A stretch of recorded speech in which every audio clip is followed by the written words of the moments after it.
Assalamualaikum warahmatullahi wabarakatuh, sahabat guru kreatif dimanapun berada.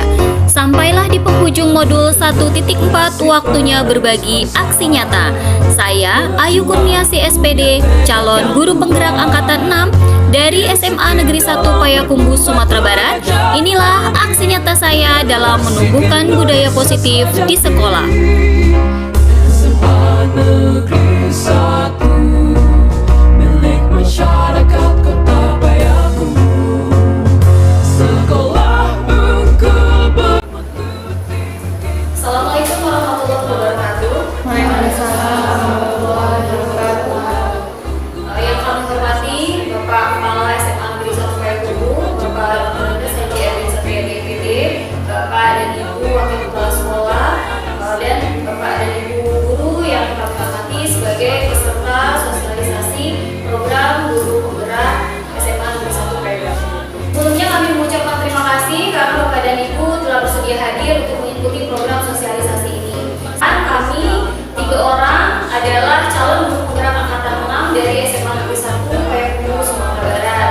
Saya sendiri Ayu Kurniasi SPD, kemudian Ibu Maksusi MPD, dan Ibu Nini Delvia Andrini yang akan mempresentasikan yang memberikan sosialisasi kepada kita semua mengenai budaya positif di lingkungan sekolah.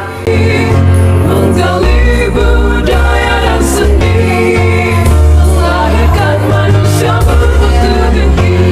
Sudah mengenal tentang filosofi pendidikan dari Ki Hajar Dewantara. Ya, pada prinsipnya filosofi Ki Hajar Dewantara itu sebenarnya bukan hal yang asing bagi kita dalam praktek pembelajaran di sekolah, tetapi masih ada hal-hal baru, paradigma-paradigma baru yang perlu kami sampaikan kepada Bapak dan Ibu terkait dengan bagaimana teknis dan dasar dari kurikulum merdeka ini, Bapak Ibu ya. Jadi kita mulai dengan disiplin positif. Nah, untuk membuat sebuah proses pembelajaran dan sekolah yang memerdekakan anak, student center gitu ya, itu harus dimulai dengan budaya positif dulu. Budaya positif ini dimulai dari disiplin positif. Nah, menurut Ki Hajar Dewantara, disiplin positif diartikan sebagai bentuk kontrol diri. Nah, yaitu untuk mencapai tujuan mulia, belajar untuk mencapai tujuan mulia. Disiplin ini sama sekali berbeda dengan hukuman. Meskipun ini masalah kita semua ya Bapak Ibu, pada prinsipnya disiplin ini pada teknisnya itu sering diterapkan dengan menggunakan teknik hukuman. Padahal disiplin berbeda sama sekali dengan hukuman.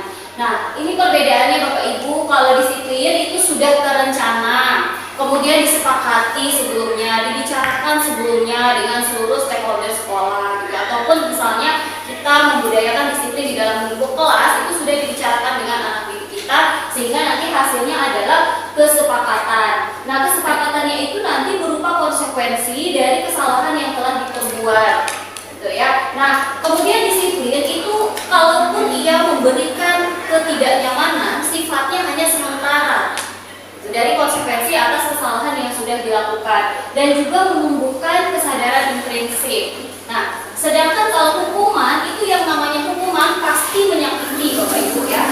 Nah, pasti menyakiti baik itu secara fisik maupun psikis, baik dari ucapan gitu ya, kata-kata maupun bentuk fisik lainnya selain verbal. Nah, kemudian hukuman juga tanpa kesepakatan biasanya dan berefek pada ketidaknyamanan jangka panjang, bahkan kerusakan mental yang menetap, itu jangka panjang efeknya Bapak Ibu.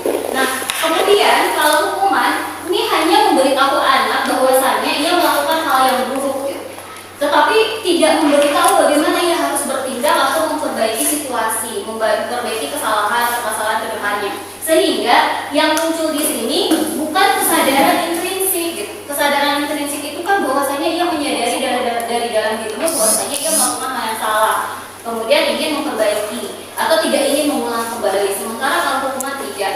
Nah, barangkali Bapak dan Ibu untuk disiplin sama hukuman ini masih kurang jelas contohnya gitu ya. Misalnya seperti ini saya contohkan. Kalau ada anak kita terlambat masuk kelas atau terlambat datang ke sekolah dan kita memberi hukuman mencabuti rumput atau berlari keliling lapangan, menurut Bapak dan Ibu itu hukuman atau konsekuensi? Hukuman atau konsekuensi?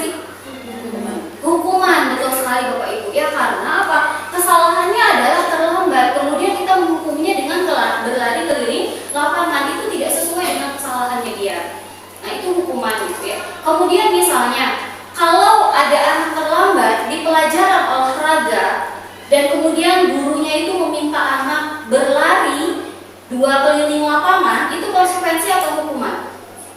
Konsekuensi. Iya betul, konsekuensi karena berkaitan dengan pembelajarannya. Dia sedang belajar di mata pelajaran olahraga gitu. Nah, kemudian misalnya kalau konsekuensi kita meminta anak membersihkan makanan atau minumannya yang tumpah, itu konsekuensi bukan hukuman. Jadi bentuknya sangat berbeda gitu antara konsekuensi dengan hukuman. Konsekuensi tidak menyakiti dan konsekuensi mengajari anak bagaimana ia harus bertindak memperbaiki kesalahannya. Jadi kalau misalnya kita masih suka menghukum anak yang terlambat dengan cabut rumput gitu ya, kemudian dipotong rambutnya seperti itu di depan kelas dan lain sebagainya gitu kan, nah itu adalah bentuk hukuman. Jadi itu yang harus kita luruskan dan juga mungkin harus kita reformasi gitu ya, kita transformasi kembali bagaimana bentuk konsekuensi yang benar di sekolah kita. Nah mungkin itu. Boleh tanya, Bu? Oh iya silakan Ibu. Kalau begitu kita tidak boleh memberikan hukuman, tapi konsekuensi. Betul. Nah, apakah ada konsekuensi yang membuat peserta didik kita jera? Tapi dia bukan hukuman, ini konsekuensi yang bisa bikin peserta didik dia jera gitu ya. Kalau contohnya tadi misalnya olahraga, suruh keliling lapangan, mungkin dia belum jera mungkin. Tapi ada nggak Bu, atau boleh nggak seperti contohnya ada yang lain nggak Bu? Jadi konsekuensi, tapi dia bukan hukuman, tapi efeknya dia bikin jera gitu. Iya, Kasih Bu. Ya, makasih Bu, pertanyaannya luar biasa. Ini betul ya Bu ya, karena dalam proses konsekuensi ini adalah sebuah proses gitu Bu. Jadi untuk satu kali mungkin tidak jera dan memang itu tujuan akhirnya itu menumbuhkan kesadaran intrinsik kalau perilakunya itu salah gitu. Kalau untuk sekali dihukum tidak jera, tetapi setidaknya anak itu menyadari konsekuensi dari perbuatannya gitu. Kalau misalnya ketika dia terlambat kita menghukumnya keliling lapangan, padahal saya misalnya mengajar bahasa Indonesia, itu sama sekali tidak berkaitan dengan apa yang seharusnya saya berikan kepada anak. Misalnya ketika anak terlambat di pelajaran saya, mungkin saya bisa meminta anak untuk membaca puisi misalnya, sehingga itu kan menumbuhkan keterampilannya yang lain di bidang yang sesuai dengan pelajaran saya. Jadi efek jerahnya itu dari kesadaran intrinsik nanti munculnya bahwasanya ketika dia terlambat itu adalah hal yang tidak baik dan dia tahu harus berbuat apa untuk memperbaikinya. Seperti itu sebenarnya contohnya banyak sekali gitu kan, untuk membedakan antara disiplin dengan hukuman. Itu intinya hukuman itu bagaimanapun hukuman itu memang tidak boleh, karena bagaimanapun kalau namanya hukuman itu pasti menyakiti, baik secara verbal misalnya kan ataupun bentuk fisik lainnya gitu, menyakitinya itu. Dan kalau verbal juga biasanya berefek selain kepada fisik mungkin kepada psikisnya juga kan, seperti itu gitu. Misalnya ketika kita menjudge anak terlambat itu tanpa ditanya alasannya atau tanpa mau tahu apa yang sudah dia perjuangkan untuk bisa datang ke sekolah, misalnya seperti itu. Nah kemudian mungkin kita bisa lanjut ya Bapak Ibu. Kita lanjut. Ya, nah kemudian disiplin positif itu salah satu caranya bisa kita mulai dengan melakukan atau menerapkan nilai kebajikan. Nilai kebajikan adalah sifat-sifat positif manusia yang merupakan tujuan mulia yang ingin dicapai setiap individu. Nah, nilai kebajikan yang ingin dicapai ini biasanya kita kenal untuk kita dalam kurikulum Merdeka itu kita memfokuskan pada profil pelajar Pancasila atau PROPELA, istilah kerennya sekarang ya Bapak Ibu. PROPELA, profil pelajar Pancasila. Apa saja di dalam PROPELA itu Bapak Ibu sudah setidaknya sudah mengenal ya. Nah ini dia profil pelajar Pancasila.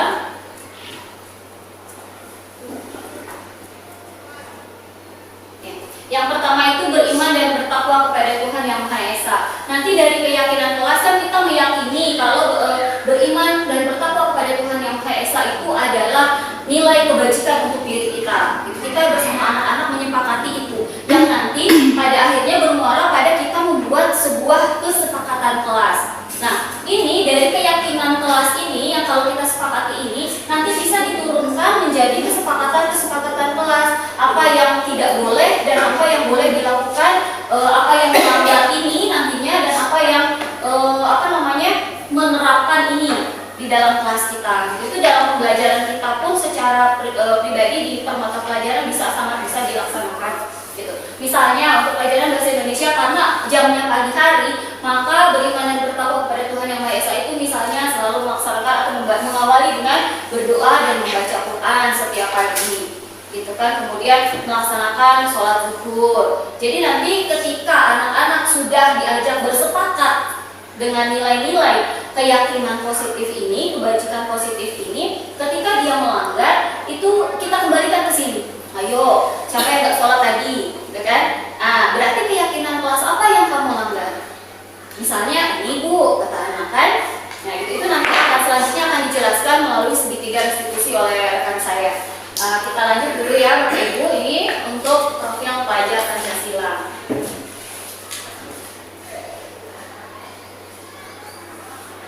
Nah, kemudian kita masuk ke teori motivasi. Ada 3 teori motivasi perilaku manusia. Yang pertama adalah menghindari ketidaknyamanan atau hukuman, yang tadi saya sudah jelaskan. Kemudian yang kedua untuk mendapatkan imbalan atau penghargaan dari orang lain. Dan motivasi yang 1 dan 2 ini masih bersifat internal, artinya motivasinya dari luar. Gitu. Kemudian juga yang ketiga ini adalah untuk menjadi orang atau pribadi yang diinginkan, gitu kan? Dan menghargai diri sendiri dengan nilai-nilai yang mereka percaya. Nilai-nilai tadi adalah yang kita terapkan, yang kita tanamkan, nilai kebajikan dari Popela. Nah, yang dua ini motivasi ini secara tidak kita sadari pun sering kita masih menggunakan motivasi ini. Karena berdasarkan teori kontrol itu ya, semua sikap, semua perilaku itu memiliki tujuan, bahkan untuk perilaku yang tidak diinginkan.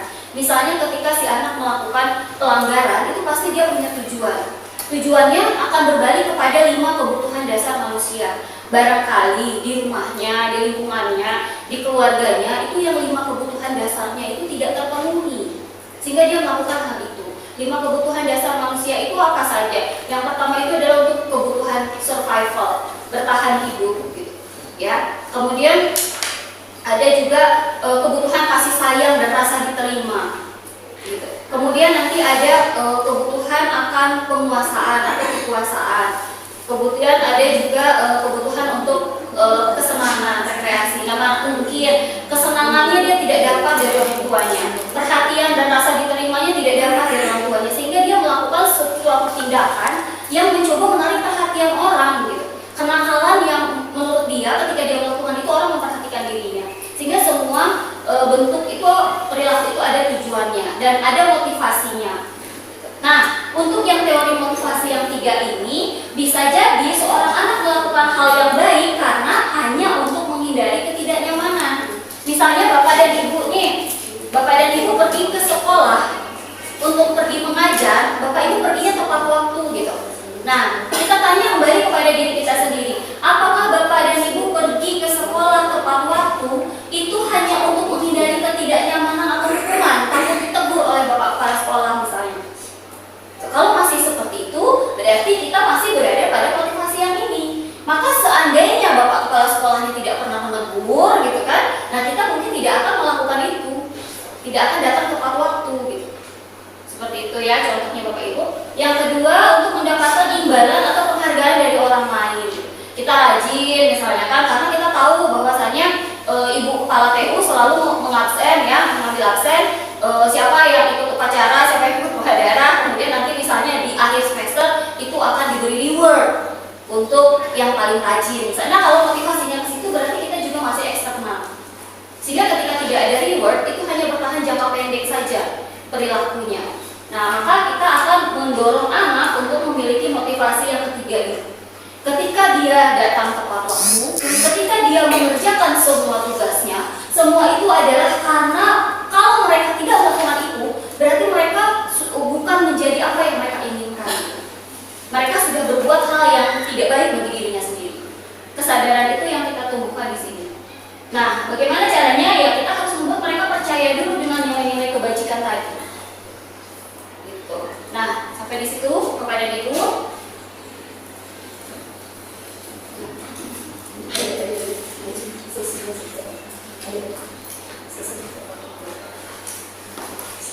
Ya, ini yang tadi sudah saya Hukuman dan konsekuensi. Tindakan terhadap suatu pelanggaran pada umumnya berbentuk hukuman atau konsekuensi. Hukuman adalah sesuatu yang menyakitkan, perlu terjadi dan sifatnya mendadak, sementara konsekuensi telah disepakati bersama dan pelanggar dibuat tidak nyamannya hanya untuk sementara.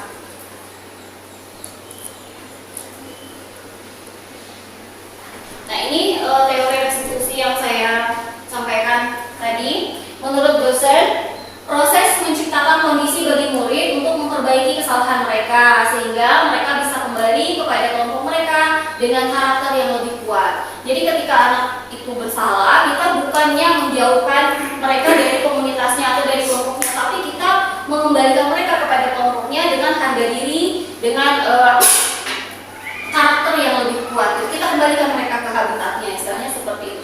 Bukan dibully, bukan dirundung, gitu. Bukan diberikan perundungan yang membuat mereka menjadi merasa tidak berarti dan malah semakin kecil. Gitu.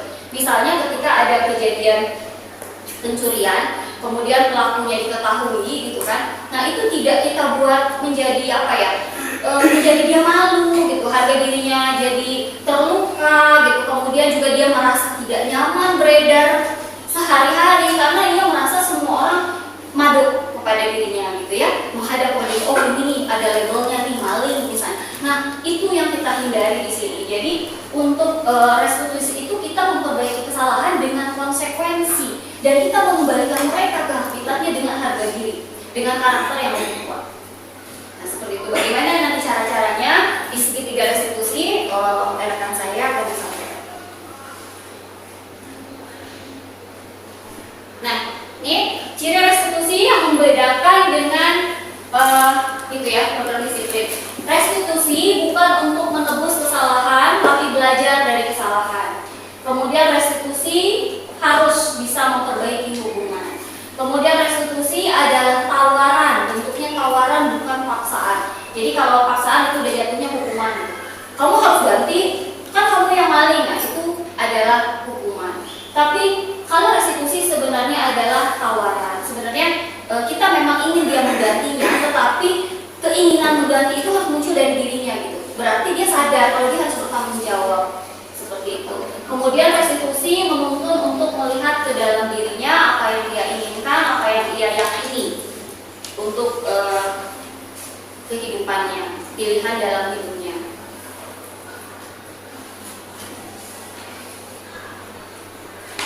Nah ini keyakinan kelas yang tadi saya bicarakan adalah nilai-nilai kebajikan universal yang disepakati secara tersirat dan tersurat lepas dari latar belakang suku, negara, bahasa maupun agama. Nah khusus untuk kita bisa memulai, karena kita gunakan kurikulum merdeka, kita bisa menggunakan profil pelajar Pancasila tadi, Propela, karena menurut saya setelah kami bandingkan ada beberapa nilai keyakinan universal yang ditawarkan di dalam program pendidikan kami, gitu ya. Dan setelah kami bandingkan ternyata yang profil pelajar Pancasila walaupun hanya 5 itu sudah melingkupi semua yang ditawarkan di yang bersifat universal tadi, gitu. Sudah mencakup semua. Jadi saya pikir itu adalah sebuah karakter keyakinan kelas yang cukup sempurna, gitu ya. Karena yang betul-betul sempurna tentu dari Tuhan adanya, gitu ya. Bapak dan Ibu, yang diturunkan menjadi kesepakatan kelas nantinya, ada aturan-aturan kelas. Nah, kalau kita mau memulai untuk membentuk keyakinan kelas di sekolah, berarti kan di pelajaran kita dulu nih, misalnya kalau kita bukan wali kelas ya, misalnya seperti itu, yang pertama bisa kita lakukan adalah mempersilahkan warga sekolah atau murid-murid sekolah untuk bercurah pendapat. Artinya kita diskusikan peraturan apa yang akan disepakati di dalam kelas. Seperti tadi kita ajukan ada 5 profil pelajar Pancasila yang kita yakini. Anak-anak bersepakat nggak ingin meyakini itu? Apakah menurut mereka Propela yang 5 ini baik tidak untuk nilai-nilai kebajikan dalam hidupnya? Kalau misalnya sudah disepakati baik, kemudian kita catat semua masukan murid dan warga sekolah di papan tulis atau di kertas besar. Kemudian kita susun keyakinan kelas sesuai prosedur pembentukan keyakinan sekolah, mengganti kalimat negatif menjadi kalimat positif. Kita turunkan nilai keyakinan kelas menjadi kesepakatan kelas. Jadi keyakinan itu bungkusnya, di dalam bungkus itu berisi macam-macam permennya, kesepakatan kelasnya yang harus disepakati. Gitu. Kemudian kita tinjau kembali jurnal pendapat yang sudah dicatat, kita tinjau keyakinan kelas bersama-sama, dan setelah terbentuk keluarga sekolah meninjau ulang juga, menyetujui dan menyepakatinya. Kemudian kesepakatan atau keyakinan kelas itu biasanya dibuatkan dalam bentuk dipajang ya, bisa dipajang dan bisa dibaca oleh seluruh warga kelas seperti itu. Sehingga nanti ketika ada pelanggaran, kita langsung membalikannya kepada kesepakatan kelas itu. Kesepakatan kelas apa yang dilanggar? Apa keyakinannya? Yang ini, Bu, misalnya kan. Nah, kemudian apa yang kamu langgar ini, poin yang dilanggarnya. Nah, bagaimana konsekuensinya? Solusinya yang mereka tawarkan apa? Itu yang anak yang melanggar ini. Jadi kira-kira seperti itu. Saya pikir juga konsep ini sudah banyak guru yang menerapkannya sebelum paradigma ini dikemukakan gitu. Tapi mungkin kita sebarkan lagi yang belum mulai, yang sudah diteruskan gitu kan, dilanjutkan, dimantapkan kembali. Oke, ini 5 kebutuhan dasar tadi. Ya, kebutuhan bertahan hidup itu kebutuhan kasih sayang dan terima, kebutuhan pengakuan atas kemampuannya, kebutuhan akan kesenangannya, dan kebutuhan akan kebebasannya. Ini semua manusia, mau dewasa mau kecil, itu memiliki 5 kebutuhan dasar ini. Nah, setiap perilaku yang melanggar yang menurut kita itu salah, itu biasanya bersumber dari adanya kebutuhan dasar yang tidak terpenuhi. Gitu ya Bapak Ibu, sehingga kita harus peka, kita harus jeli menggunakan kepekaan kita untuk bisa mengetahui apa dasar anak melakukan hal tersebut, sehingga kita bisa mencari jalan keluar atau menentukan sikap yang benar untuk anak-anak tersebut. Saya kenalkan ada 5 posisi kontrol dari Dresser. Ya, baik Bapak Ibu, ini adalah 5 posisi kontrol menurut William Dresser. Yang pertama, ini biasanya ya, posisi kontrol itu adalah posisi kita sebagai guru ketika menindaklanjuti kesalahan anak. Nah, yang pertama, ayo kita sama-sama merefleksi apakah kita berposisi atau mengambil posisi kontrol sebagai seorang penghukum. Nah, seorang penghukum biasanya menggunakan hukuman fisik maupun verbal. Kalimat yang biasanya disampaikan adalah, kamu harus patuh sama aturan saya. Awas kalau kamu nggak patuh.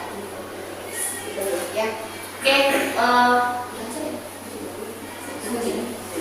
Ya, nanti lebih jelasnya akan disampaikan oleh Ibu Susi dan Ibu ini. Saya pengantarnya saja ya Bapak Ibu. Itu ya seorang penghukum, sehingga dia memberikan hukuman baik fisik maupun verbal. Kemudian selain sebagai penghukum, ada juga pembuat merasa bersalah. Pembuat merasa bersalah ini biasanya suaranya lembut, tapi efeknya itu secara psikologis tajam kepada anak didik kita ya. Misalnya seperti itu, dia membuat merasa bersalah. Kenapa kamu kesiangan? Kalau kamu kesiangan kan ibu yang susah. Nanti ibu yang kena tegur sama bapak kepala sekolah. Gitu ya. Atau misalnya, kenapa kalian ribut juga dalam kelas? Kalau kalian ribut terus, nanti bapak kepala sekolah melihat ibu yang dipanggil belajar dengan ibu, kok kalian ribut aja? Nah, seperti itu ya. Jadi anak ini jadi merasa bersalah gitu ya. Seperti ini. Ibu sangat kecewa dengan kamu. Seperti itu. Kemudian sebagai teman, posisi ini guru tidak akan menyakiti murid, tetapi akan berupaya mengontrol murid secara persuasif. Tetapi ini juga masih belum mendekati kepada apa yang seharusnya posisi kontrol yang seharusnya kita gunakan. Memang tidak menyakiti, tetapi dalam posisi ini juga masih hanya memunculkan motivasi intrinsik untuk berbuat baik dari si anak. Nah, contohnya adalah, ayo bantu demi ibu ya, jangan kelas lagi nak ya, demi ibu ya, gitu kan, gitu ya. Karena dari sini turunannya membuat merasa bersalah tadi, gitu kan. Jadi si anak ini merasa berteman, merasa dekat dengan salah satu guru, hanya mau melakukan hal yang baik dengan guru tersebut, gitu. Sementara dengan guru lainnya tidak, karena motivasinya masih ekstrinsik dari guru yang dia senangi aja sebagai teman. Nah, sebenarnya kita nggak boleh berada di sini. Yang boleh mana? Yang boleh selanjutnya oleh Ibu Susi dan Ibu ini. Demikian Bapak dan Ibu, mohon maaf atas segala kesalahan dan kekurangan. Terima kasih. Assalamualaikum warahmatullahi wabarakatuh.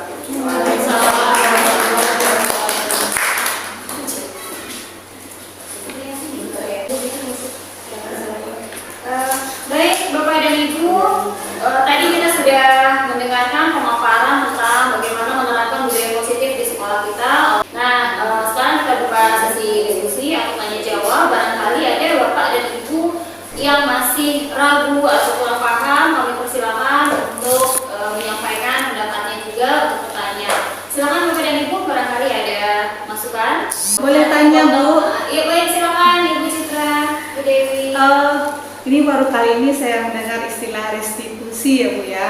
Kayaknya salah baca nih Bu. Karena restitusi, ada nggak Bu kata lain dari yang selama ini sudah familiar dengan kita dan sekarang baru restitusi ada istilah ini. Kalau dulu istilahnya apa Bu? Terima kasih Bu. Ya baik, terima kasih Ibu Dewi. Silakan dijawab oleh Bu. Restitusi kita mengembalikan keadaan anak kita mengajak anak kita peserta didik kita yang merasa bersalah, yang telah melakukan kesalahan, untuk mereka menyadari kembali kesalahan mereka. Kita mengajak anak-anak untuk mencari solusi dari kesalahan mereka dengan mengajak kesertakan mereka. Bukan kita yang menetapkan kamu salah, kamu harus begini, tetapi anak-anak kita giring dengan memberikan pertanyaan-pertanyaan yang bermanfaat tadi agar mereka menyadari kesalahannya dan bisa mencari solusi dari apa yang mereka lakukan untuk lebih baiknya. Gitu. Ya, terima kasih Bu. Berarti restitusi ini itu mungkin definisinya ya Bu ya. Berarti kata atau istilah lain dari restitusi ini kalau dulu apa kira-kira? Ya mungkin saya menambahkan dari yang sudah dijelaskan Ibu ini ya Bu ya. Sebenarnya istilah restitusi itu persamaan katanya banyak. Salah satunya itu adalah kompensasi. Kemudian yang sudah saya jelaskan juga konsekuensi. Gitu. Jadi mengganti kata hukuman. Jadi kita menerapkan konsekuensi atau kompensasi, bentuknya bukan sebagai hukuman. Kalau kita melakukan kesalahan, anak melakukan kesalahan, anak itu dikembalikan gitu, dengan kesadarannya dikembalikan bahwasanya kamu melakukan kesalahan, apa yang harus dia lakukan untuk memperbaikinya. Kalau dulu mungkin istilahnya kan konsekuensinya apa gitu, kompensasinya apa kalau kamu kesiangan, nah, seperti itu gitu. Jadi restitusi ini adalah istilah yang disampaikan oleh dosen tadi. Jadi kita adaptasi istilahnya itu ke restitusi yang digunakan di konsep pemikiran Ki Hajar Dewantara dan kurikulum merdeka.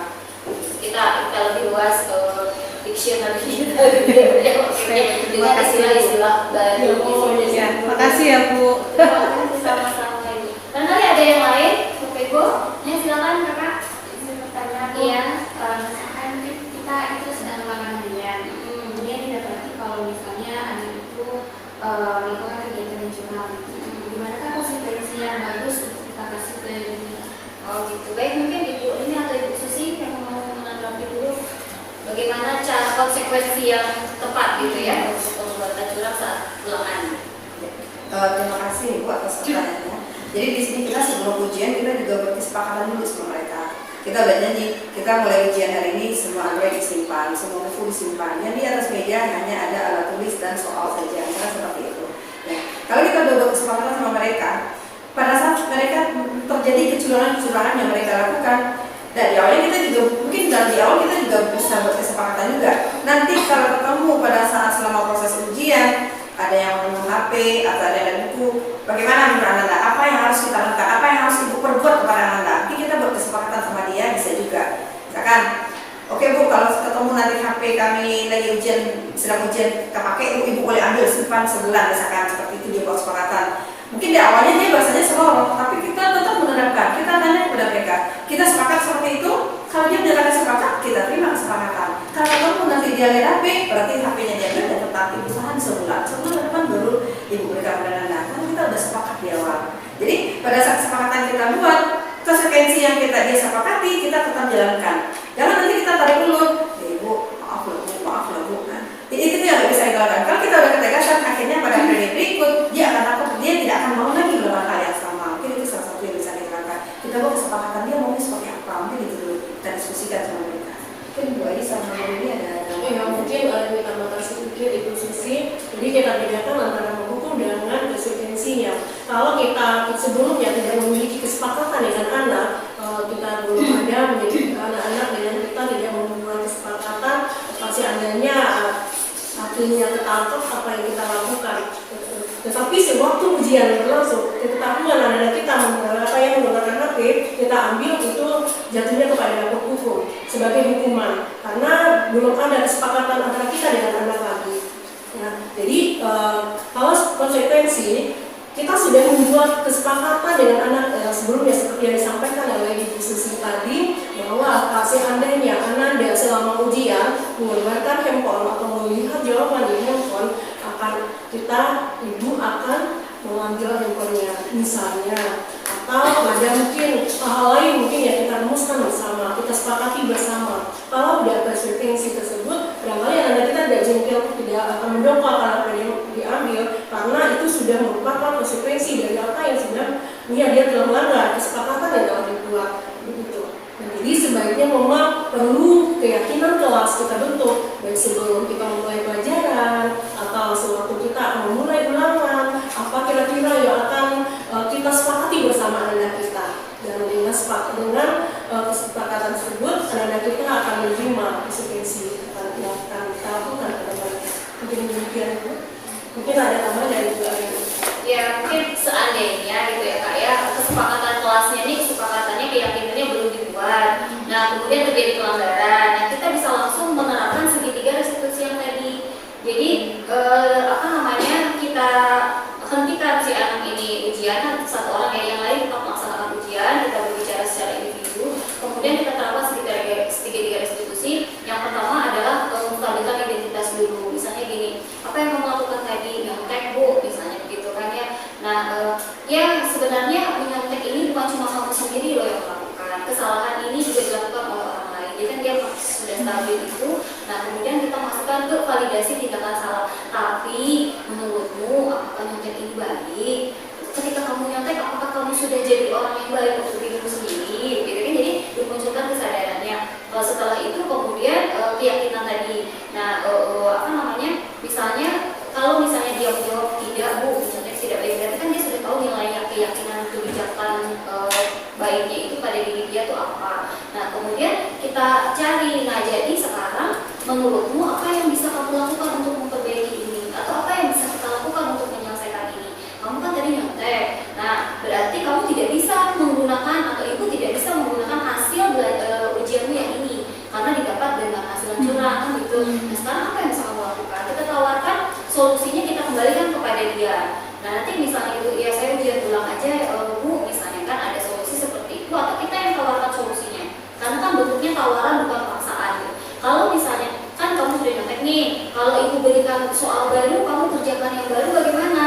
Nanti si anak ini digiring, dituntut untuk bisa menerima keadaan itu. Oh iya, karena tadi saya sudah curang, berarti harus mau mengulang ujian misalnya gitu di waktu istirahatnya atau di waktu lain. Atau misalnya pada waktu yang sama, tetapi dengan soal yang berbeda, atau tidak diberi tambahan waktu, atau tambahan waktunya dipakai dilebihkan waktunya untuk dia melakukannya sebagai konsekuensinya dia. Nah, selain itu dengan kesepakatan tadi. Jadi enaknya sih sudah ada kesepakatan sebelumnya, jadi tinggal kita balikin aja dan kita menerapkannya konsisten gitu. Tegas dan konsisten. Jangan terbujuk karena teman dekat hubungan dengan siswa, kemudian kita menggunakan hubungan pertemanan itu untuk melonggarkan kesepakatan yang sudah dibuat sebelumnya. Jadi intinya itu konsisten. Mungkin itu Ibu yang bisa kami sampaikan. Ada lagi kah pertanyaan lainnya? Terima kasih, sama-sama. Bu, jadi sebaiknya kesepakatan itu dibuat oleh guru mata pelajaran setiap kelas, atau ada juga nggak kesepakatan yang sekolah yang punya nih? Sekolah bikin kesepakatan secara umum, lalu guru mata pelajaran juga membuat kesepakatan di kelasnya masing-masing. Gimana Bu? Makasih Bu. Terima kasih atas pertanyaannya Ibu. Sebaiknya memang seperti itu ya Ibu ya.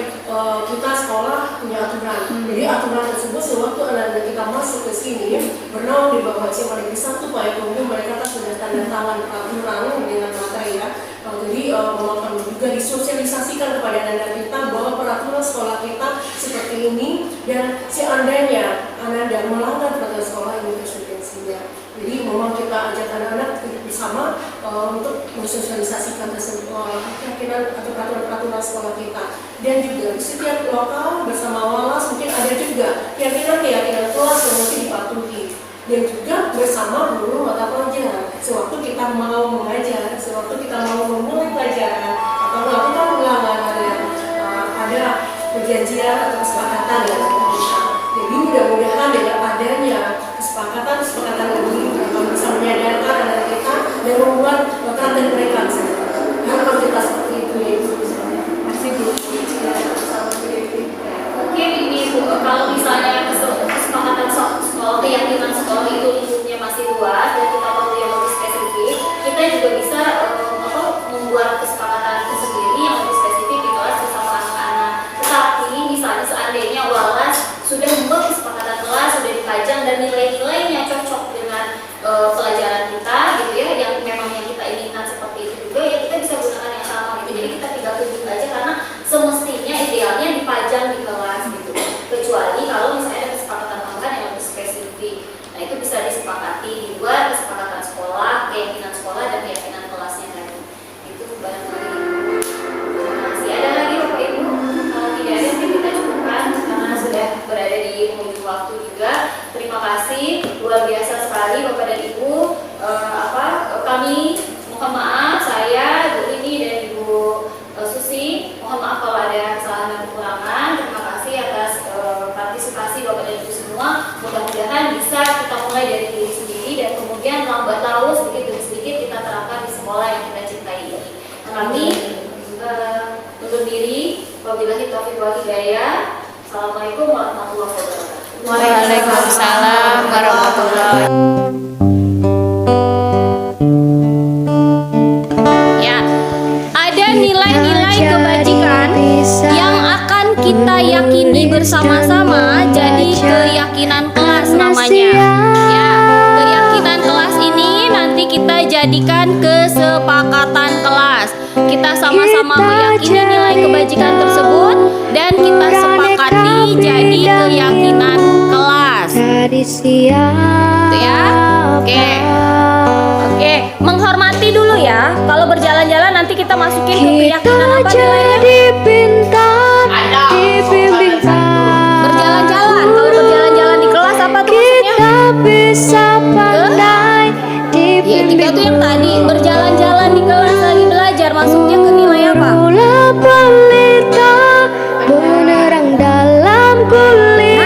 di sini.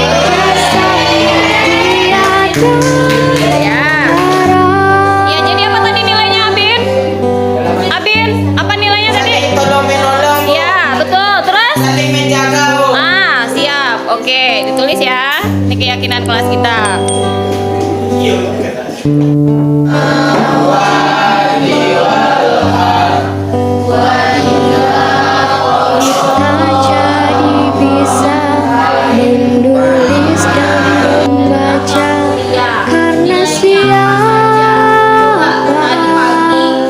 Tidur kan hujannya. Siapa yang nggak sholat? Kita jadi tahu beraneka bidang ilmu dari siapa. Subuhnya kamu tinggalkan.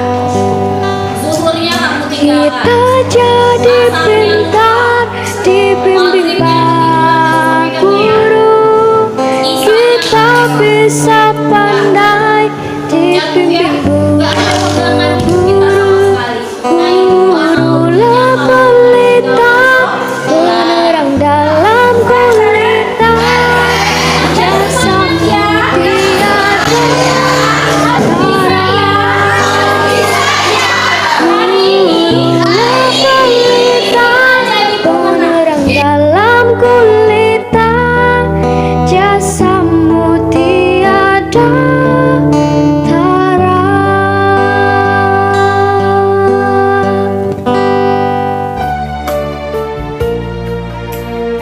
Sahabat guru kreatif dimanapun berada, demikianlah aksi nyata saya dalam menumbuhkan budaya positif di sekolah. Semoga bermanfaat.